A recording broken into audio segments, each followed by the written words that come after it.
Αγαπητοί μου φίλοι, καλησπέρα και καλώς ήρθατε στους διαλόγους. Ο σημερινός μου καλεσμένος είναι ένας άνθρωπος ο οποίος με φέρνει σαν μηχανία. Γιατί είναι ο δημοσιογραφικός μου πατέρας στον έντυπο τύπο. Είναι ο Γιάννης Οντασιόπουλος, τον οποίο πολύ χαίρομαι που είναι κοντά μου και νιώθω και άβολος, το είπα και προηγουμένως. Καταρχήν, όταν λες για πατέρα, ο νεαρός μου πατέρας. Νιώθω πολύ μεγάλος. Λοιπόν, και δεν είμαι τόσο μεγάλος όσο θες να με δείξει. Εντάξει. Το αντιπαρέρχομαι. Λοιπόν, Γιάννη, είσαι ο μέντορας μου δημοσιογραφικός στον έντυπο τύπο. Είσαι ενεργάς στον χώρο της δημοσιογραφίας πολλά συναπτά έτη. Θες να μας μιλήσεις λιγάκι για τα δημοσιογραφικά σου πόστα? Η εμπειρία, η ανασχόλησή μου με το χώρο ξεκίνησε το 1981. Νεαρός συντάκτης τότε στην Ακρόπολη. Επειδή μίλησες για μέντορες και πατέρες και για καθοδηγητές κλπ.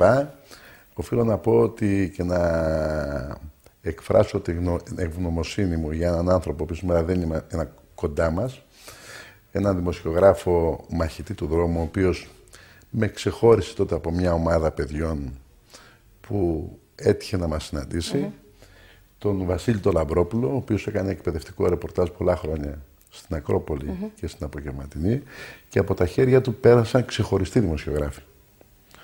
Πέρασαν μεγάλα ονόματα της δημοσιογραφίας και μάθαμε μαζί του πολλά, γιατί τα χρόνια εκείνα ήταν πολύ πιο κλειστό το επάγγελμα, θα έλεγα, από ό,τι είναι σήμερα. Ήταν λίγοι δημοσιογράφοι, λίγες οι εφημερίδες, λίγα τα μέσα, δεν υπήρχε ελεύθερη τηλεόραση, δεν υπήρχε ιδιωτικό ραδιόφωνο. Και όπως καταλαβαίνεις, για ένα νέο παιδί να μπει τότε στο χώρο, ήταν πάρα πολύ πιο δύσκολα από ό,τι είναι σήμερα. Και να αναδειχθεί και όλα στην έντυπη δημοσιογραφία που εκεί φαίνεται το δημοσιογράφο. Ξεκινήσαμε στην Ακρόπολη, ασχοληθήκαμε με την Απογευματινή, πήγαμε στον Ελεύθερο Τύπο, πήγαμε στη Μετρό την εφημερίδα, φτιάξαμε το Χρήμα την οικονομική εφημερίδα, ασχοληθήκαμε με το 984 το ραδιόφωνο, ασχοληθήκαμε. Πρέπει να πω, επειδή είμαι στο κανάλι που είμαι σήμερα, το κανάλι του Γιώργου του Καρατζαφέρη, ότι είχα και μια μικρή συνεργασία μαζί του τότε στο προπομπό του Τελεσίτη, την TV Press, και λίγο διάστημα από τη City Press μόλις ξεκινάγε. Αλλά επειδή εγώ διάλεξα το χώρο των εφημερίδων. Εφημεριδάς. Είμαι εφημεριδάς, μου αρέσει πάρα πολύ η εφημερίδα και το ραδιόφωνο. Δεν συνεχίστηκε αυτή η πορεία με την τηλεόραση. Όλα αυτά τα χρόνια πέρασα από διάφορες θέσεις που είχαν κάνει σχεδόν από όλα τα είδη του ρεπορτάζ. Είμαι ευτυχής ότι έχω περάσει από όλα, εκτός που δεν πέρασα, ήταν το καλλιτεχνικό ρεπορτάζ. Πέρασα σχεδόν από όλα. Να σου πω ότι γνώρισα σημαντικούς ανθρώπους. Θεωρώ σημαντικό ότι τον ελεύθερο τύπο, τον μεγάλο ελεύθερο τύπο της δεκαετίας του 80, με τον Αείμνηστο, τον Άρη Βουδούρη και τη Λίλια Βουδούρη, ήταν ένα μεγάλο σχολείο. Μετά πήγαμε από τον ελεύθερο τύπο στον αδέσμευτο τύπο, με τον Δημήτρη το Ρίζο, που συνεργαστήκαμε αρκετά χρόνια, και έτσι συνεχίστηκε αυτό το ταξίδι για πολλά χρόνια. Γιάννη μου, τι ετοιμάζεις αυτή την εποχή? Λοιπόν, αυτή την εποχή είμαστε στη φάση της προετοιμασίας ενός νέου φύλου, το οποίο δεν είναι και τόσο νέο, γιατί είναι η μετεξέλιξη του Χρήμα Τρίτη, μιας εφημερίδας η οποία 10 χρόνια έχει ζωή στο περίπτερο, μιας εφημερίδας οικονομικής που έπαιξε ρόλο σύμφωνα με το κλίμα μιας εποχής που τελείωσε. Βλέποντας αυτό, προετοιμάσαμε τη μετεξέλιξη. Ήταν εβδομαδία, είχε εβδομαδία, κάθε Τρίτη για 10 χρόνια. Αποφασίσαμε να κινηθούμε και να μετακινηθούμε ως έκδοση στην αγορά του Σαββάτου. Ετοιμάσαμε, και είναι στην τελική του φάση, μια νέα εφημερίδα, το Χρήμα Plus. Χρήμα Plus θα κυκλοφορεί κάθε Σάββατο στο περίπτερο. Θα είναι μια εφημερίδα που θα απευθύνεται στο χώρο της πραγματικής κοινωνίας και οικονομίας. Θα είναι ένας χώρος τον οποίο θέλει να καλύψει, που σήμερα βρίσκονται όλες οι δημιουργικές δυνάμεις της χώρας. Είναι μια εφημερίδα 64 σελίδων, από ό,τι με έχεις ενημερώσει. Ακριβώς. Είναι μια εφημερίδα 64 σελίδων που θα έχει ένθετα. Ένα από τα βασικά ένθετα είναι αυτό που ονομάσαμε παραγωγή. Είναι ένα ένθετο που θα καλύπτει κάθε Σάββατο μαζί με την εφημερίδα αυτό το ένθετο. Το υπογραμμίζω κάθε Σάββατο. θα παρουσιάζει τη δράση των ανθρώπων της παραγωγής στην περιφέρεια.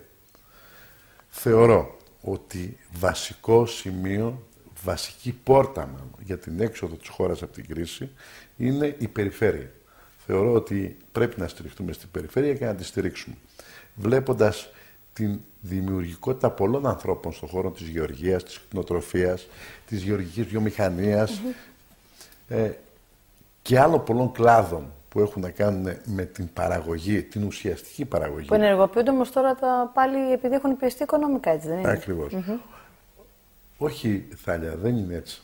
Υπήρξαν άνθρωποι που όλα αυτά τα χρόνια παρήγαγαν, είχαν πραγματική παραγωγή. Ήταν άνθρωποι οι οποίοι έκαναν σημαντικές προσπάθειες, βγάζουν προϊόντα πολύ σοβαρά από πολλές περιοχές της χώρας και εμείς θέλουμε αυτούς να τους αναδείξουμε, να τους ενθαρρύνουμε μέσα από αυτό το έντυπο, αλλά και από την άλλη να προβάλλουμε τα προβλήματά τους, να προβάλλουμε τα πρόσωπα που παίζουν ρόλο, να προβάλλουμε τις καινούργιες προκλήσεις και να απαντήσουμε σε ένα βασικό ερώτημα που το λένε όλοι και το συζητούν. Μπορεί η περιφέρεια, η ελληνική περιφέρεια να δώσει διέξοδο στην κρίση? Να στηρίξει στην ουσία την ελληνική. Μπορεί κάποιος από την Αθήνα, από τη Θεσσαλονίκη να γυρίσει πίσω? Μπορεί. Και τι πρέπει να κάνει αυτός ο άνθρωπος? Αυτό το έντυπο ήταν μια ιδέα που είχα αρκετά χρόνια. Ήταν μια ιδέα η οποία ήθελα να την κάνω, γιατί επειδή, όπως ξέρεις καλά, είμαι παιδί και εγώ της ελληνικής περιφέρειας. Μπορεί να έρθω 12 χρονών στην Αθήνα, αλλά κατάγομαι από τη Μεσσηνία, είμαι από την Κυπαρισία και λατρεύω τη Μεσσηνία, λατρεύω την Κυπαρισία και κατά την επίσκεψη που κάνω συνεχώς σε αυτή την περιοχή και όχι μόνο, βλέπω ανθρώπους να παλεύουν μακριά από φώτα, μακριά από τηλεοράσεις, μακριά από έντυπα. Εμείς θέλουμε να τους δώσουμε ένα βήμα. Θέλεις, Γιάννη, να δημιουργήσεις μιμητές μέσα από αυτή την κίνηση? Όχι. Εγώ θέλω να δώσω το δικό μου στίγμα. Δεν θέλω να με μιμηθεί κάποιος, αλλά θεωρώ... Όχι, δεν μιλάω για σένα, εννοώ για τους παραγωγούς στην περιφέρεια. Θεωρώ ότι... Να δώσεις κίνητρο και για άλλους ανθρώπους να ασχοληθούν με πράγματα. Όχι μόνο να ασχοληθούν, αλλά και να δούμε τι μπορεί να κάνουμε σε αυτή τη χώρα.